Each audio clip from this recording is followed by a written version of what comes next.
Hoy queremos darle la bienvenida a Jerome. Jerome, gracias por acompañarnos. Buenos días. No, Maritza, muchas gracias. Buenos días, Juana. Buenos días, Julio. Gracias por la invitación. Yo muy feliz. Una cara muy conocida, ya había estado aquí en la mesa ancha, activista de Con Mi Ahorro. No, hoy vamos a hablar de otros temas de orden público. Juana, Julio.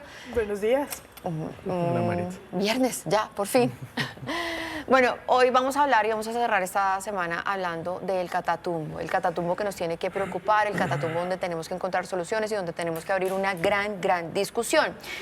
Y vamos a tratar varios temas. Y yo quiero arrancar por hablar frente a la reacción del gobierno nacional, porque hay muchas críticas o mucho debate alrededor de la reacción del gobierno nacional. Muchos dicen que es tardía. Todo arrancó el jueves de la semana pasada y todavía hoy no se conoce un decreto de conmoción interior. Muchos dicen por qué viajó el presidente a Haití, otros dicen por qué el ministro de Defensa no está en la zona y el que, digamos, ha tenido que encarar esto es el ministro del Interior, que es el ministro de la Política, pero pues que no tiene mucho que ver con temas de orden público más allá de la seguridad de las ciudades. Julio. Maritza, en el Catatumbo vemos gran parte de los problemas de Colombia representados en una sola región y la reacción del gobierno, en la reacción del gobierno frente a lo del Catatumbo, vemos gran parte de los problemas que tiene este gobierno. Problemas como la improvisación. Esto no es solamente referente a este tema. ¿Cómo es posible que el presidente anuncie algo tan grueso, una medida tan importante, quizá de las más importantes de cualquier gobierno, como declarar estado de conmoción interior? Hace 17 años no se hace, eso es un antes y un después en cualquier gobierno, un hecho histórico, y el presidente no sabía que no podía declarar conmoción interior y emergencia económica al mismo tiempo, porque lo dice la Constitución, que son excluyentes, que no pueden declararse al mismo tiempo por las mismas causas, y el presidente no sabía. Y eso tiene que ver con tratar de gobernar por Twitter. Llevamos 2 años y medio de un presidente tratando de gobernar por Twitter que se equivoca recurrentemente. Y lo segundo es que estamos en un nuevo escenario del conflicto, de la violencia en Colombia, para el que este gobierno no está de ningún modo preparado. Y eso es la razón por la cual el decreto que debía salir desde el lunes, estamos en viernes y no ha salido. Porque este gobierno estaba preparado para hacer la paz total ha fracasado. Y ahora está en un desconcierto absoluto porque no hay estrategia de seguridad, no había un plan B. El plan A era el único, era, digamos, la ingenuidad, el entreguismo, el amiguismo en las mesas de negociación. Esa estrategia blandengue ha fracasado y ahora el gobierno dice, oiga, pero ¿cuál es la estrategia de seguridad de este gobierno? Nadie sabe. Sí, y Julio, en todo caso, pues una de las razones por las que ha trascendido el gobierno nacional tampoco ha decretado el estado de conmoción interior es porque dicen, oiga, también hay que controlar el tema no solamente en el Catatumbo, sino también en Arauca. ¿Se podría decretar el estado de conmoción interior también en Arauca, no solo en Catatumbo, que es donde han pasado de estas situaciones que uno podría decir eran imprevisibles, como se supone que estaba contenido en ese decreto de conmoción interior?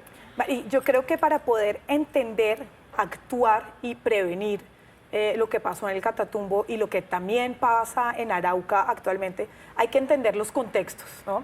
Cuando yo hablaba a principios de semana sobre el paro de Nororiente del 87 del Catatumbo, que hacía una serie de reivindicaciones todavía incumplidas por todos los gobiernos, en Arauca al mismo tiempo estaba pasando lo mismo.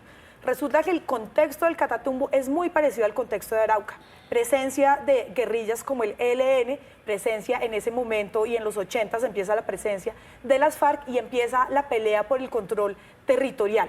Hay un elemento más fundamental que une a las dos regiones del país y es la explotación petrolera, que también hizo que se exacerbara el conflicto armado, más la frontera con Venezuela.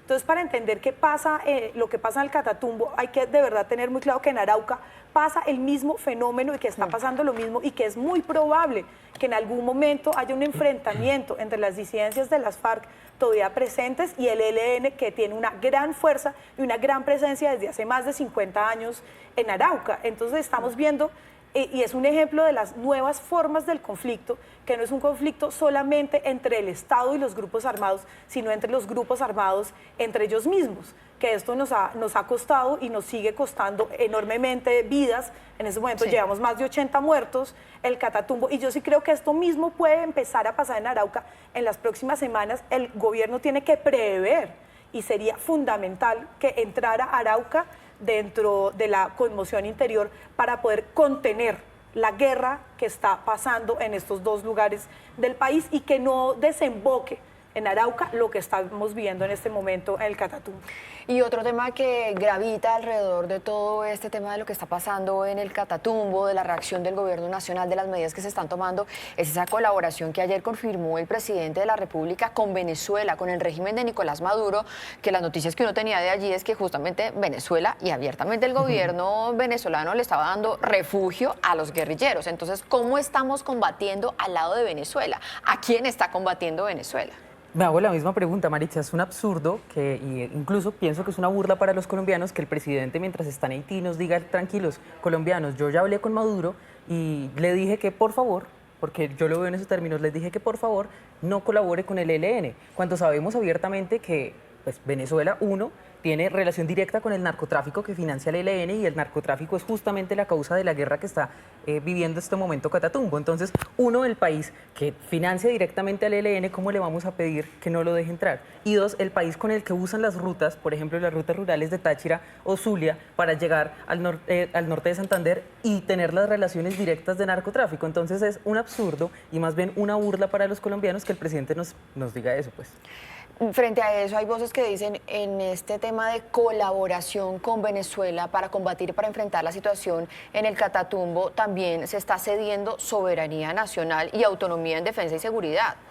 Pues si uno lee los estudios del CECET de los Andes, que es el centro que estudia las políticas sobre las drogas, en los últimos años han insistido que si no son luchas conjuntas no va a pasar absolutamente nada. Nosotros pues compartimos una enorme frontera, sabemos que en Venezuela la relación entre Estado, narcotráfico y guerrillas colombianas es un hecho, ¿no? Varios estudios lo han demostrado, diferentes además medios lo han demostrado, entonces lo que hace todavía más compleja la relación, ¿no? Porque existen los narcotraficantes que están en Venezuela, que en Venezuela hay dos Venezuelas, ¿no? Además, porque una es la de la bonanza de las drogas, la otra es la que está sumida un poco en la pobreza, con el silencio además del gobierno, pero además existe la relación también y el paso de las guerrillas colombianas en Venezuela y un relacionamiento que hace que sea todavía más compleja la situación. Pero si Venezuela no combate el narcotráfico, pues nosotros vamos a seguir teniendo una frontera totalmente permeada por el narcotráfico y que nosotros solo claramente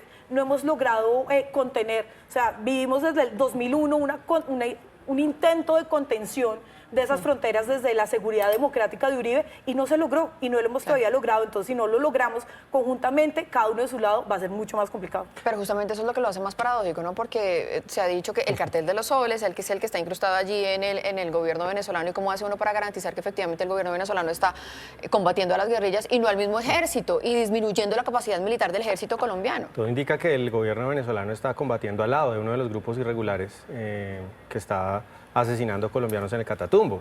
Como hay evidencia de que el gobierno venezolano y las Fuerzas Armadas Bolivarianas han apoyado de diferentes maneras a grupos armados en Colombia, grupos terroristas, ¿no? Ese es el elefante en la habitación, ese es un elemento nuevo.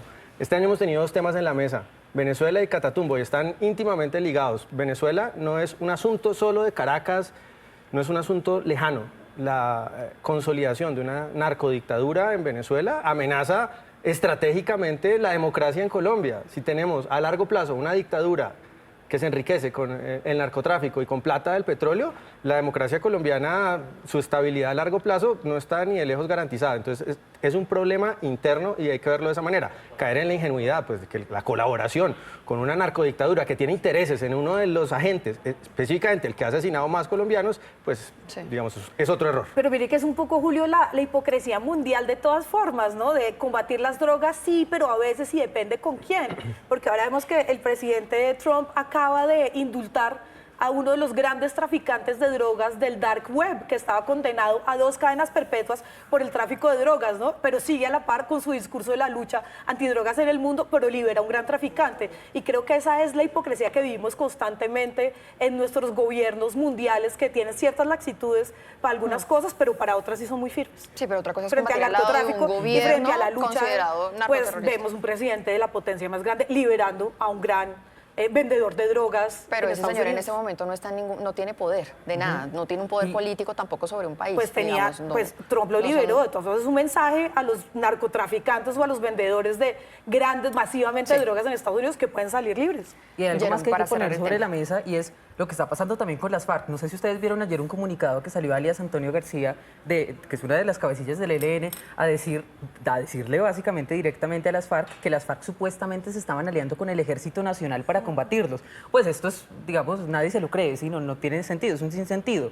Y le responde Rodrigo Londoño, hoy cabecilla pues ya no de las FARC, sino de los comunes, a decirle que si no los pudo derrotar la ultraderecha, mucho menos lo va a poder hacer el ELN. Básicamente, ¿qué mensaje nos está diciendo? Una persona que se supone que es firmante del acuerdo de paz, que se supone que se ha movilizado, nos está dejando un mensaje de que aún hay confrontación directa con el ELN. Entonces, yo me hago una pregunta, ¿será que realmente los que están hoy peleando con el ELN son las disidencias o son personas que aún siguen al mando de las personas que son supuestamente desmovilizadas? ¿Hasta dónde está realmente sirviendo ese acuerdo? Aunque para ponerle otra cara a esto, pues también aquí lo que está en peligro es la vida de muchos firmantes que quizás sí le apostaron al acuerdo. Jerome, muchísimas gracias por acompañarnos hoy en Noticias Maritza. RCN. Juana y Julio también.